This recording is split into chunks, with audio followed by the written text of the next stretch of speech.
Welcome to the Game Scholar podcast. This is the first episode. I'm Rob Farr, one of the hosts, and the other host is the Game Scholar Leonard Herman, the father of video game history. Would you like to say hello, Leonard? Hi, this is Leonard Herman, the Game Scholar, the father of video game history. Yeah, I already said that. Speak up a little bit, too, if you can. Sure. Yeah, that's better. That's much better. This is our first podcast. They are meant to be sort of discussions, not even sort of discussions about the work of Leonard Herman. Leonard Herman, Lenny is what I call him because I'm his friend. He started game history, or started writing it or covering it in a serious way 26 years ago with the release of Phoenix. I was going to say the new title.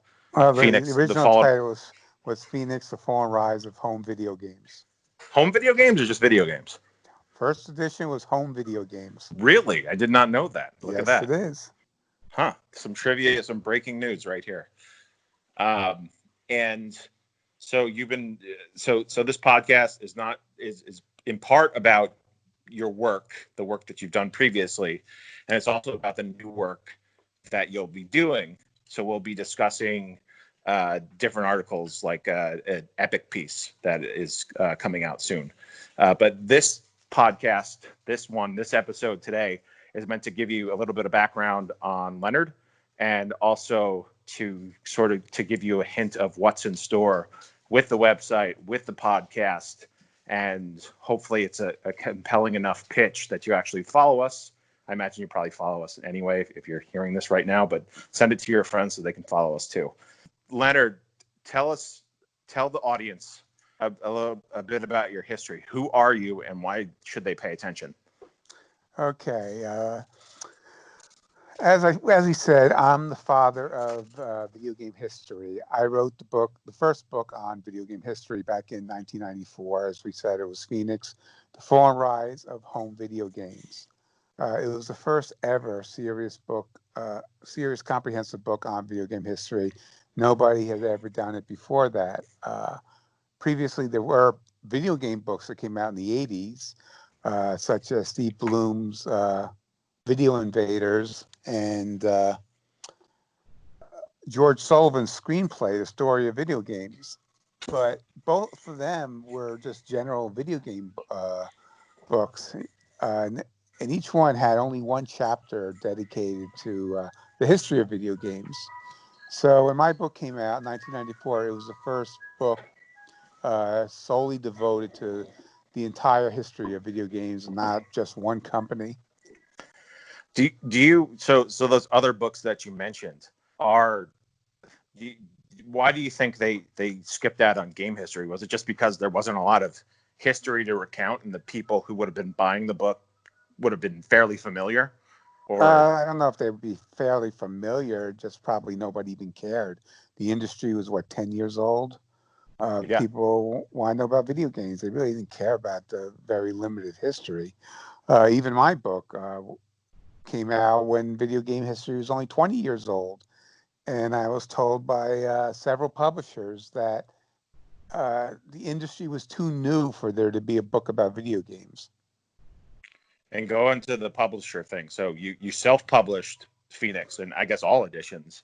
Well, yeah. Well, what happened was I sent queries to about 20 different publishers. And as I said, all of them came back and said, the industry's too new. We're talking about 20 years in. 1992 basically is when I was looking for a publisher. So I decided to self-publish it. I created a company called Relenta Press, and I self-published it. Then when the second edition came out in 1996, I decided to go just with my company doing it. The same thing with the third edition in 2001. I just decided to do it myself. When the fourth edition came out, I did actually get a publisher. We had a contract, but we didn't see eye to eye. So I spoke with two other publishers who were interested in giving me a contract, but they weren't favorable contracts. And also, they wouldn't have been favorable to the public. if one of these publishers published my book, the fourth edition of Phoenix, a black and white edition would have cost about $100 a copy, based Sounds on like a other good books that deal. they put out. So back to the beginning for a second. So you put this book out, and it gets noticed. It gets noted like in zines, and then you have what was it, a guy from like EGM2. EGM2 was a magazine of the time that reviewed it, and that sort of Well, kicked it wasn't that. actually a review. It was he promoted it. Okay. And then you're out there, and now you're known as this game history guy, and you're literally the I only was one. the only one, right? And so, what was that like? Because like today, anybody can, read a book like yours or something, or go on Wikipedia and then recant it on YouTube or something, and they're a historian themselves. So, what Well, was it no, like? well, it's pretty cool to be thought of as the historian. I mean, Ralph Baer, the guy who invented video games, he sent me a letter out of the blue because he heard about my book. He wanted a copy of it. So, I thought that was pretty cool. Plus, the exposure got me into writing articles for Electronic Gaming Monthly and other magazines at the time. And people don't realize if they've heard of you, they've probably it's because of Phoenix. But you actually, and this stuff is on thegamescholar.com, other stuff will be loaded in. I mean, it will be everything that Lenny's ever done, or almost as much video as game related that I've video done. game related. But you also broke news, basically, like with Ralph Baer and Ted Dabney, Right. Well, things like that. Ralph Baer, when I went to visit him, my editor at EGM asked me to do an article about him. And what is EGM? Electronic Game Monthly, which was at the time the #1 video game magazine in the world. And by that time, Ralph Baer, no one knew who he was anymore. His fame faded years ago. He was never in the spotlight like Nolan Bushnell. He was always in the background. So my article reintroduced the world to who Ralph Baer was. And that gave him new fame. That got him elected into all computer hall of fames and stuff, and directly led to his getting an award from President Bush. And Do you he's think? told me several times that it was my article that caused it. Do you think the Smithsonian cares as much about his work without you reintroducing him? Because the Smithsonian has his prototypes. I don't know if the prototypes. Smithsonian would have known who he was if I didn't reintroduce him. That's what I'm saying. Like, inadvertently, or maybe not inadvertently, indirectly, you are there. There's probably an argument to be made that, that important early history wouldn't have been preserved, or at least in a with a group of responsible people,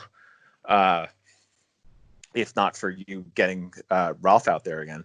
And then you also did it with Ted Dabney, who was the unknown co-founder of Atari after Pinocchio had been fibbing about.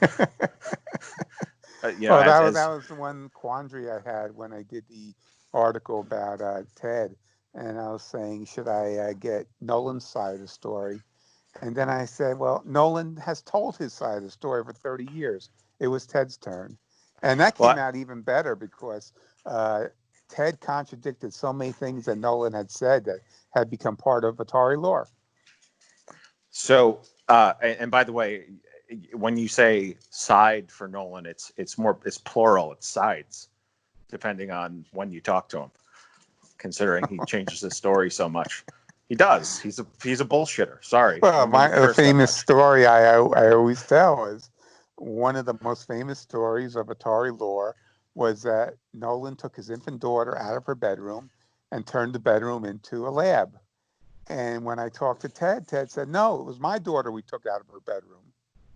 And so you could argue, well, which one's telling the truth? But about a year after that article was published, I read an interview with Nolan Bushnell. And now his story was both their daughters were taken out of their bedrooms. Oh. Maybe he was smoking so much dope back then that his brain cells are dead when it comes to memory recall. His own son did tell me he forgets a lot of things. But he doesn't forget to lie. And that's the most important thing. Well, are they lies if you think they're the truth? Yeah, ignorance is bliss. So back to the Game Scholar. Me or the website? That's true. GameScholar.com. So what sort of stuff? This is your time to tease people because we've babbled for a couple minutes, and these things don't have to be hours long because no one will listen. In terms of what you have going, like the first article you chose, the first new material you chose was about the Japanese company Epic, and Right. someone said that it was esoteric and and that was interesting feedback because I think you could argue so much of Well, this stuff is. I had a column in Old School Gamer magazine called The What's Game that? Scholar. And, I had the freedom to write whatever I wanted, which I enjoyed.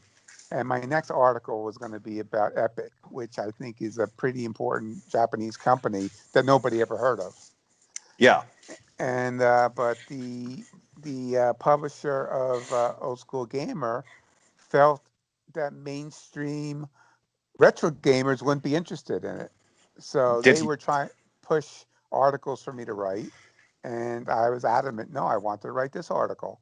So that's when we decided to launch a website, the Game Scholar, where I can write whatever I want and put it out there. we decided? Yeah, I said we.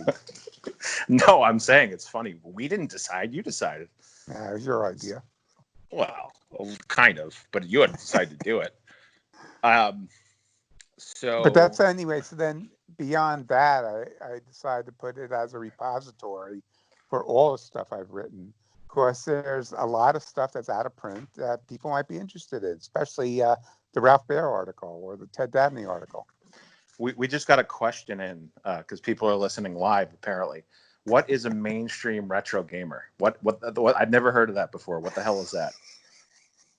Is that just babble or is that something real? Well, can't argue with the people who put out magazines. So Yeah, yeah. So, I'm just a lowly writer and historian. so we're going to do a podcast about the Epic piece, and it's hopefully will be epic.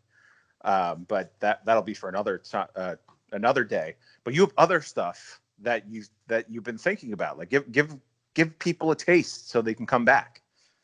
Actually, I didn't know that question would be asked, but I do have it on my computer, a bunch of topics that I do want to do. Well, you don't have to name them, but basically where I'm getting at Well, is I know what you're one thing doing. that the GameScholar.com has is unpublished articles are out there. Like one of the last articles I wrote for Game Informer was a tribute to Ralph Baer, and it's one of my favorite articles. And after Ted Dabney died, I asked them if they want me to do a tribute, and they said, yeah. So I did, but they never published it. So that's out there now. There used to be a magazine called Mancy Games that did the first GameScholar.com. I The did first games. What? when I worked at J2, I actually did like a really long interview with Jason from Mancy Games, Oh, and that is what apparently prompted Zach Meston to get into contact with me. okay. That's what, because we used to have a beef back in the day, but I have nothing against Zach. I actually like Zach a lot. Okay. Well, So Mancy Games did the first Game Scholar column. So it published my first column. And I wrote a second column for them, and the magazine didn't last that long. So that second unpublished column, that's on the website. And I also did two columns for the U.S. PlayStation magazine. And so they're out there, but I did write a third column that never got published. So that's out there. but you'll also, but besides writing about stuff that you're known for, about like game companies or peripherals or something or general history, you're also going to be writing about your experiences, like stuff Yeah, I'll you've be telling a book that I was supposed to write that never got published, and the yes, reasons why. that's going to be a good one. It will be. I certainly hope Barney Rubble sees it. So that's a total inside joke, so no one else will like it. But it's funny to us. No, the names will be changed to protect the guilty. Wow, that was a good one. So, yeah, you can't obviously name them, but they'll know who they are. So, anyway, is there anything else? So now we're just babbling. Is Well, there in anything addition to else? my articles that I wrote, appearances I made that are on the website, I was in 4 episodes of Icons, so there's a link to those episodes. Icons were That was documentaries on from a show called station called G4. they were network of that covered video games sort of before broadband. So they would do shows like they'd have a half-hour show with just video game trailers, and it was important back in the day because you couldn't just download a trailer. It's not like it is today or even maybe 5 years after that.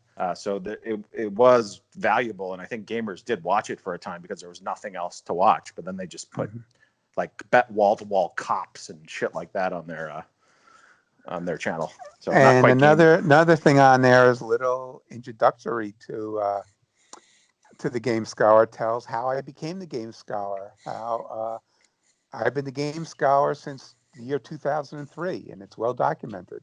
If Ooh, anyone should challenge that.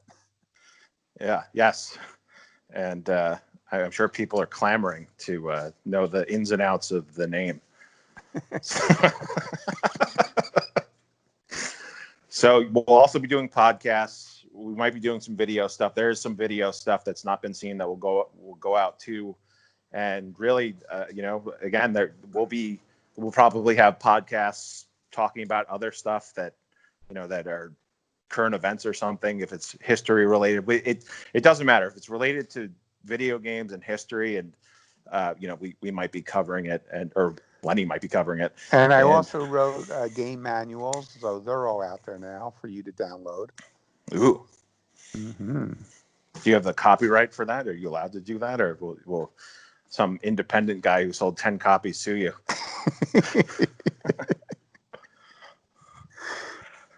So I think that's a pretty good idea of what the Game Scholar is, who you are right now. It'll also come out more through each episode, and we want to keep them pretty lean, enough that you get information, but cut it off just enough before you get tired of us. And you'll probably get tired of me. Or you get tired of Lenny. you. No one will ever get tired of me. Yeah, of course. Everyone loves you. I'm a professional writer who's been writing now for 37 years. Wow, 37 years. Since Wow. 1983. It's the quantity, not the quality. Well, I don't have that much quantity out there. So yeah, my first piece in the video game industry was for Video Game and Computer Gaming Illustrated back in November 1983. And it's out there. You can read it. Ooh. Is it on the Game Scholar? It's on the Game Scholar. It's the first piece. Yeah, so don't even say it's out there. It's on the GameScholar.com. It's on the GameScholar.com. And also, I write little tidbits, little introductory tidbits to each of the articles. So, the story behind them. Good. It sounds all good, but I'm biased because I'm your co-host. So is there anything else? Any shout outs? Any to fellow writers or anything? Not at this point. We'll see if they shout out to me, and then I'll reciprocate. All right. So we're going to end the show. Thank you for listening. And we hope that you'll listen to other ones. Subscribe on YouTube or any other platform that you find us on, and share and all that stuff. And subscribe to our Game Scholar Facebook page. It's facebook.com/the Game Scholar. Okay. And also on the GameScholar.com, I think every article has a comment section if you want to leave comments. Ooh, I would not invite these animals to comment, but that's up to you. Oh, well. Only the bad people are animals. The good people are good. So, anything else? No, that's it. Okay. Well, again, thank you for listening, and this is the Game Scholar Podcast.